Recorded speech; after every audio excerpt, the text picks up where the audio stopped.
The elements of art. The elements of art are the basic visual components that an artist uses to create visual art. The elements are the language of art. All of you have used the elements of art, however, you may not have realized it. The first and probably the most important element is line. Line is a continuous mark made on a surface by a moving point. Lines can be directional, such as vertical, horizontal, or diagonal.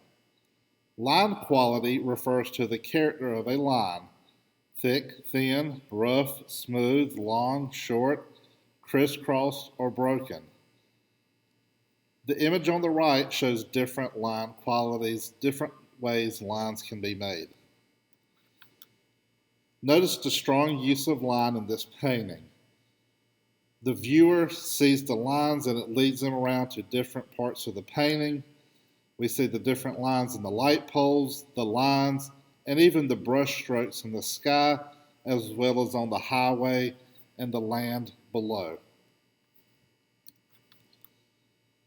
This is an example of a variety of line use in a drawing of a boot by a former French student. The variety adds interest to the image. The next element is shape. Shape is a two-dimensional or 2D area that is defined by the other elements. Shapes have height and width and are flat. Shapes are either geometric or organic. The painting on the right is of Three Musicians by Pablo Picasso. I remember this was in my junior high or middle school now art class, and so it's special to me. Geometric shapes. Geometric shapes are very measured, they're very precise, they're very neat. Most time we need tools to help us to make geometric shapes. The image on the right just shows some different geometric shapes. The other type of shapes are organic shapes. Organic is natural or freeform shapes, shapes that could be drawn by hand or seen in nature. Notice how this artist's use of shapes, he's created this triangular shape with the three apples, and then we see the use of the circles on the right. Piet Mondrian used shape a lot. His paintings used squares and rectangles, and shapes was very foundational to all his artwork.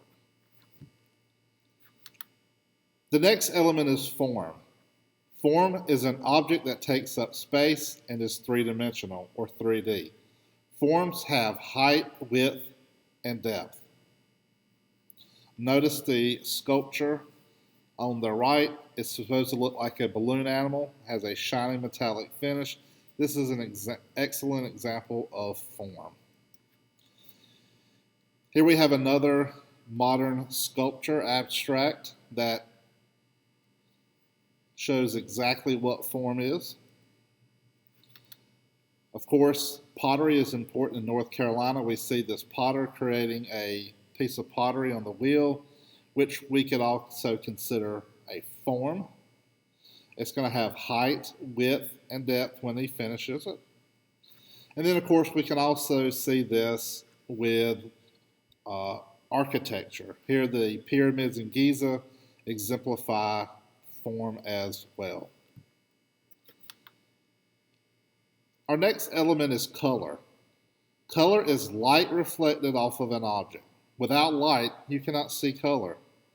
Hue is the name of a color, such as red, yellow, or blue.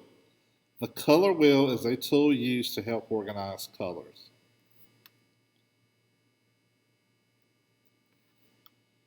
Here's an example of a color wheel.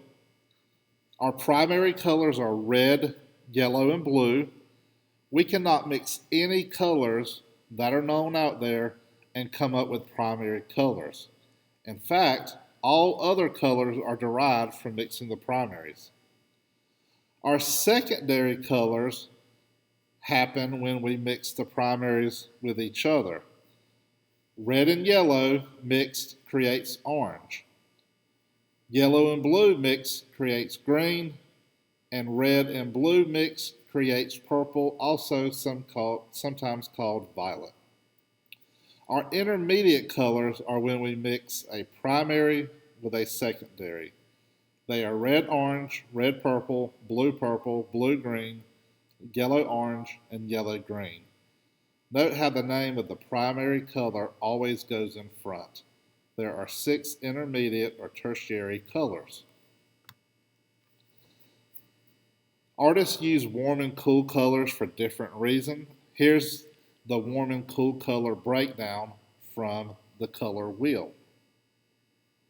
We see our warm colors are bright, happy, yellows, oranges, reds. Our cool colors are the greens, the blues, the purples. Notice these 2 paintings. How does the use of color affect the mood of these 2 paintings?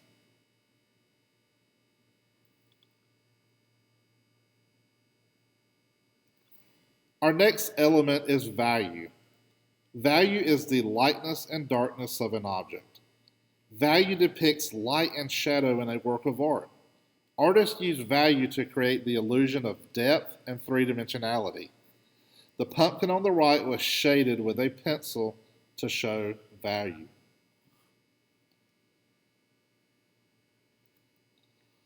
Here we see a value scale. It is very important that artists use value scales if they want to create that illusion of depth in their work or three-dimensionality.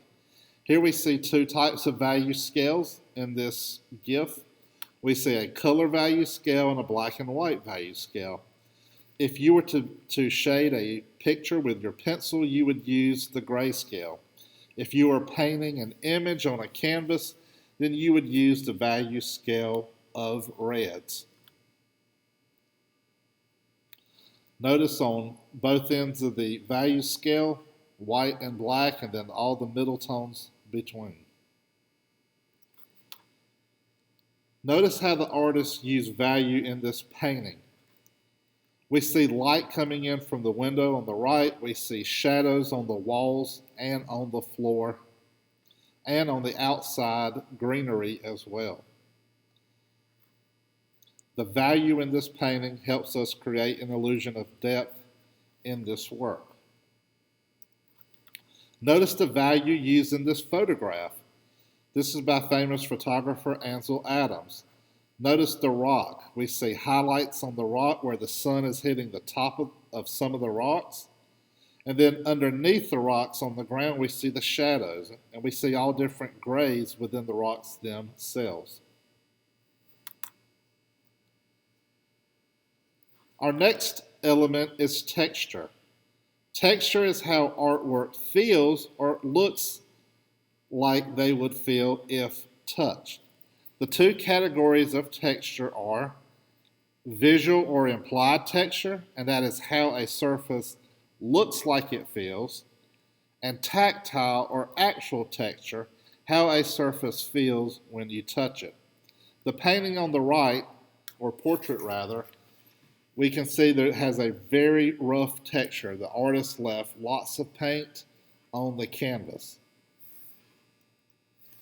This next example of texture is a photograph. We see it looks like a wood grain, but if we were actually touch the image, it would be smooth. So that is an implied texture or a visual texture. What it looks like, not actually what it feels like. This next form of student artwork would be a good example of tactile texture.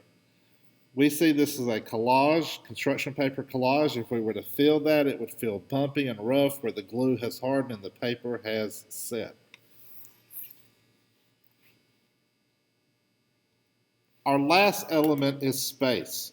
Space is the distance or area between, around, above, below, and within objects. Notice how the artist used space in the painting on the right. All the objects seem to be floating, and some are smaller than the others and are going back further into space. Notice how space is used on this 2-point perspective city drawing.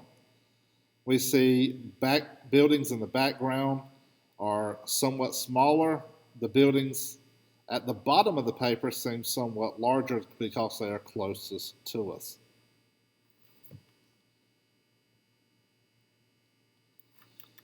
With space, when we look at an image, any type of artwork, we have three basic sections that we can deal with. We have our foreground, which is at the bottom of our picture. It's the bottom of our painting, our drawing. That's everything that is closest to us. Items in the foreground appear darker and more colorful. The next area is the middle ground. This is always found about midway of your paper, whether it's a paper, photograph, painting. This is the middle ground, and we see objects start to lose a little bit of their color. They're not quite as dark as objects in the foreground. Objects look a little bit further away. Last but not least, our background. Background are those objects way off in the distance. In this image, it is the mountains and the sky. Items in the background are usually lighter, or either lighter in color or lighter in value. Can you see the different areas on this painting? Can you notice and spot out the foreground? Can you see the middle ground? Can you see the background?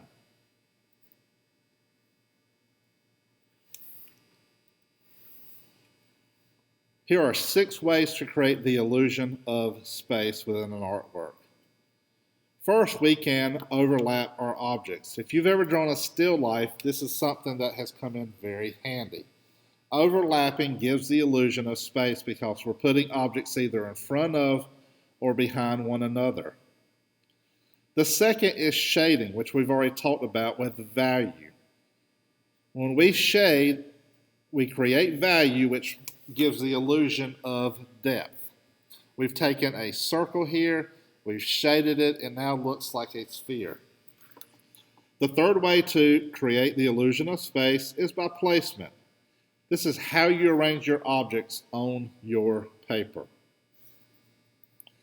The fourth way is size. Notice how these spheres are all different sizes. Also think about what we just talked about with foreground, middle ground, and background. The sphere in the foreground is the largest.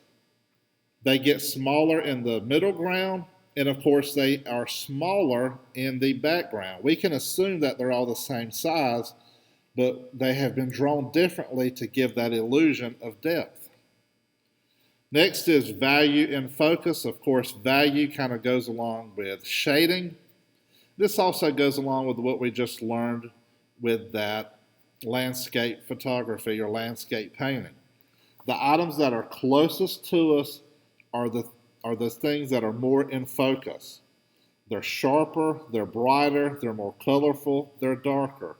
As those images start to go back in space, artists usually don't put that much detail on them. They're out of focus, they don't have as much value, and they're lighter in color. If you were to go to the North Carolina mountains this afternoon and stand at an overview and look at the mountains that are closest to you would appear darker. Those mountains that are way off in the distance would appear lighter. And last but not least, linear perspective.